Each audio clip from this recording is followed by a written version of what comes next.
ایک دفعہ ہارون الرشید جو کہ وقت کے بادشاہ تھے بہلول کو اپنے دربار میں بلایا اور کہا کہ سب جانتے ہیں کہ تم میرے رشتہ دار ہو اور تم ہو کہ اس حلیے میں جگہ جگہ پھرتے ہو، کچھ نہیں تو میرے منصب اور میرے مرتبے کا ہی خیال کر لو۔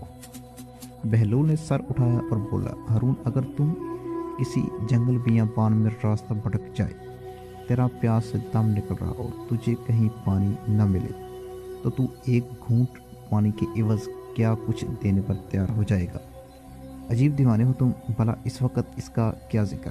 ہارون نے ناگواری سے کہا، بہلول ہنسا، میری بات کا جواب دو، ظاہر ہے اس وقت میرے پاس جو بھی مال و متاع ہے وہ سب دے دوں گا۔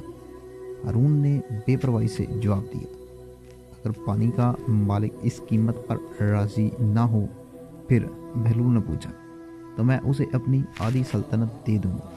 ہارون نے فراخ دلی سے کہا، اچھا۔ بہلول نے بڑے اطمینان سے کہا، اگر یہ ایک گھونٹ پانی پی کر تیری جان تو بچ جائے، لیکن تجھے پیشاب رک جانے کی بیماری لاحق ہو جائے اور کسی طرح دور نہ ہو تو تیری جان پر بن جائے اور تجھے پتہ چلے کہ کوئی شخص تیری اس بیماری کا علاج کر سکتا ہے، تو اسے کیا دے گا؟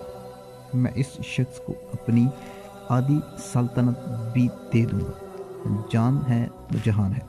ہارون بولا، پھر اس بادشاہی پر غرور کرتے ہو جس کی قیمت پانی کے 2 گھونٹ سے زیادہ نہیں ہے۔